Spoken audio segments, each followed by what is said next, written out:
Thank you, Mr. Chairman. Mr. Rowe, thank you for being here. I agree with what you said at the outset, that the individual Secret Service agents demonstrated remarkable personal courage, putting their bodies in between the line of sight of the shooter and the president. That being said, the bravery of the line agents is quite different from the decisions of Secret Service leadership. Secret Service leadership committed catastrophic security failures, indeed the worst security failures for the Secret Service since 1981, since the attempted assassination of President Ronald Reagan. It is incumbent upon this committee to determine why those security failures happened. Just after the shooting, Secret Service put out an official statement from your spokesperson that says there's an untrue assertion that a member of the former president's team requested additional security resources and that those were rebuffed. This is absolutely false. In fact, we added protective resources and technology and capabilities as part of the increased campaign travel tempo. Was this tweet accurate? Welcome back to America First, where we cut through the lies and deliver the unfiltered truth that the mainstream media refuses to report. If you stand for liberty, law, and order, and putting our country first, then this is your home. Do your part. Like this video, subscribe to the channel, and turn on notifications so you never miss what the establishment doesn't want you to hear. Now, let's get into one of the most disgraceful cover-ups of our time, an attempted assassination against President Donald J. Trump and the appalling failure of the United States Secret Service to prevent it. That's right. President Trump is back in the White House. But before he returned, before he once again took the oath to defend the Constitution, there was an attempt on his life. It happened during the time when he was out of office, after he lost his re-election, and while he was campaigning harder than ever to reclaim the presidency. That was the moment he needed protection the most. And what did the Secret Service leadership do? They failed him. They failed America. And they failed the rule of law. With respect to Butler, Pennsylvania, it is accurate, sir. It is accurate that the Trump team had not asked for additional security and had not been rebuffed.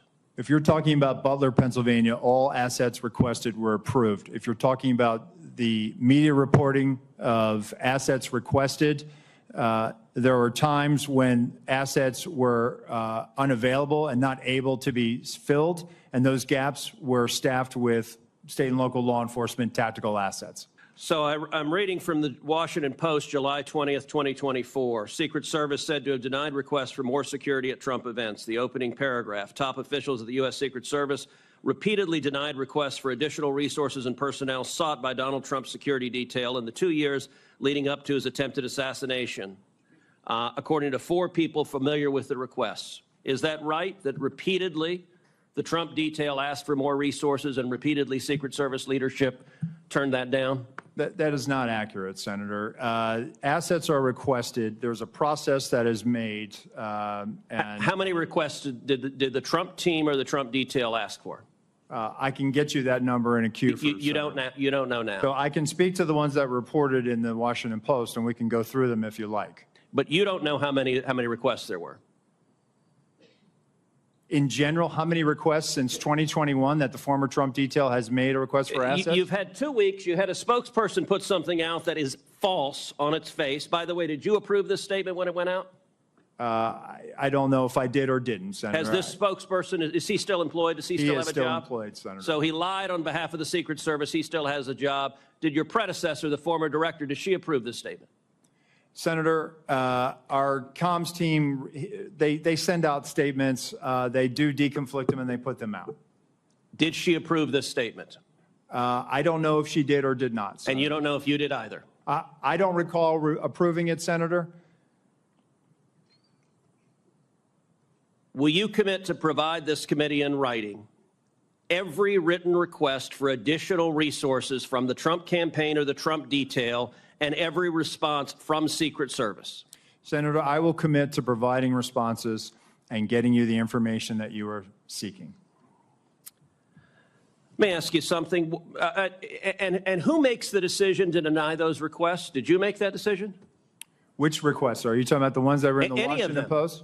Yes. So the process, sir, is that a detail will make a request for either staffing, technical assets, that is handled between the field office and the detail. It goes up to a logistics office between our Okay, office so of there's a investi- bureaucracy. Is there a decision maker? It's not a bureaucracy, Senator. Give me It's the a person that's the process. decision maker. Is there one?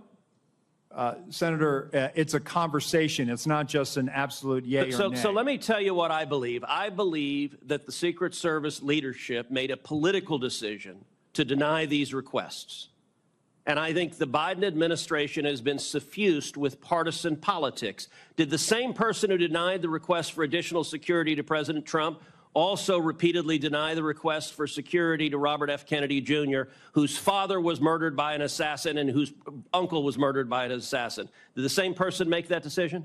Senator, what I will tell you is that Secret Service agents are not political. Okay, you're not and nor answering do my they question. But you know what? allow. I'll get Leadership to your appointed by answer, the Senator, president. if you allow Leadership me appointed to. by the president is political. I have a simple question: yes or no?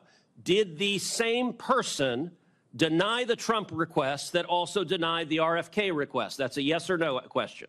Senator, that is not a yes or no question. One, there is a process for a candidate nominee to receive protection. Is there? Does the buck stop anywhere? Does the buck stop anywhere? Bipartisan process that the Hill It's a participates in. bicameral, bipartisan process. What camera? For a candidate, You for are a not a candidate Congress. You don't protectee, have a camera. Mr. Kennedy submitted a request that was referred over to the CPAC. Okay, you're refusing to answer the question. Let me ask, because the failures on that day were catastrophic. By the way, is it true that on the day of the Butler event that Secret Service transferred agent from President Trump to the First Lady? No, sir, that's not true. That's been widely reported. It's not true. There was one airport agent that actually went on the manpower request for the Trump detail. They handled the arrival at the airport What for is the First Lady. what was the and relative size of the Trump detail compared to the detail that is assigned to the President or the First Lady? Senator, the former president travels with a full shift, just like the president. What's so the exact same size? Is that your testimony that President Trump had the same size detail that President Biden has?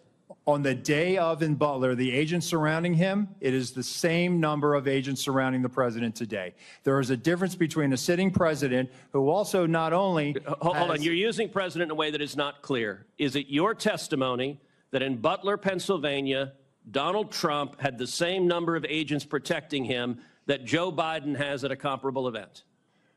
I'm telling you the shift, the close protection shift surrounding. That's a yes what or you no. asked me, Senator, and I'm trying to answer it. You are not answering it. Is it the same number of agents or not?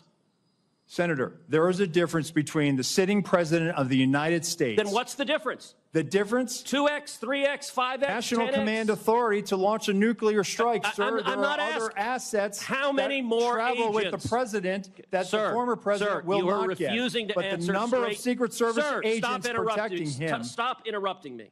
Go ahead, You are Senator. refusing to answer clear and direct questions. I am asking the relative difference in the number of agents between those assigned to Donald Trump and those assigned to Joe Biden. I'm not asking why you assign more to Joe Biden. I'm asking, is the difference, is it 2x? Is it 3x? Is it 5x? Is it 10x? Senator, I will get you that number so you can see it with your own eyes. Senator Marshall, you're recognized for your questions. Thank you, Mr. Chairman. Senator Ted Cruz took them to task in a brutal Senate hearing, and what we saw was nothing short of jaw-dropping. The acting Secret Service director couldn't answer basic questions. She couldn't say how many times Trump's security detail had requested more support.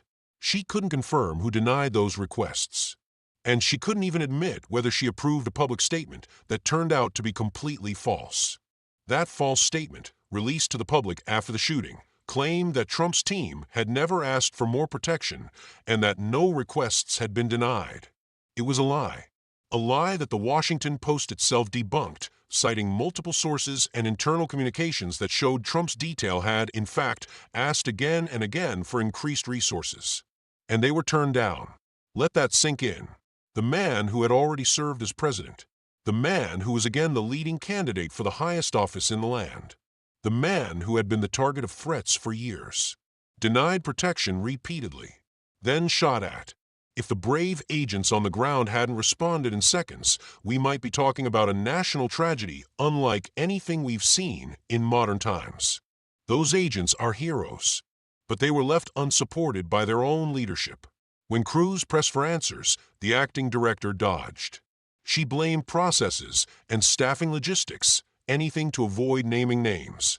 And when Cruz brought up Robert F. Kennedy Jr., another presidential candidate who was also denied protection, she refused to say whether the same person made both decisions. That tells you everything. This isn't about protocols. It's about politics. The Secret Service brass didn't want to protect Donald Trump during his comeback. Why? Because the Biden administration didn't want him back. And those at the top of the agencies appointed by this regime serve politics first and national security second. Cruz also questioned the size of the security detail that Trump had on the day of the attempted assassination. Was it comparable to what President Biden had at his campaign events? Again, no straight answer. The director danced around the question, claiming differences due to command authority, but that wasn't the point. The point is, when Trump was in the field, holding public events with thousands in attendance, he was not protected like a former president, much less like a future one. He was left exposed. Intentionally. This is how political regimes operate in third world countries, not the United States of America. This isn't just about Trump.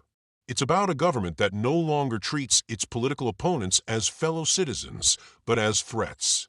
If they can deny protection to a former president campaigning to return to power, they can deny it to anyone. And if they can lie about it after the fact, they can lie about anything. Senator Cruz did the job every member of Congress should be doing. He demanded answers. He demanded transparency. And he made it clear that this committee would not stop until the American people know who made these decisions and why. The truth is simple. The establishment wanted Trump sidelined. And when they couldn't beat him politically, they were content to leave him vulnerable physically. But Trump survived. He came back. And now, he's the president again. Let this be a lesson to every American. The fight isn't over. The swamp is still deep. And the system is still being weaponized against us. But we are awake. We are watching. And we will not be silent. Like this video. Share it with every patriot you know. Subscribe to America First to stay informed and prepared. Because this is about more than one man. It's about defending a country that belongs to us, not the bureaucrats. We stand with President Trump. We stand for the Constitution. And we will always put America first.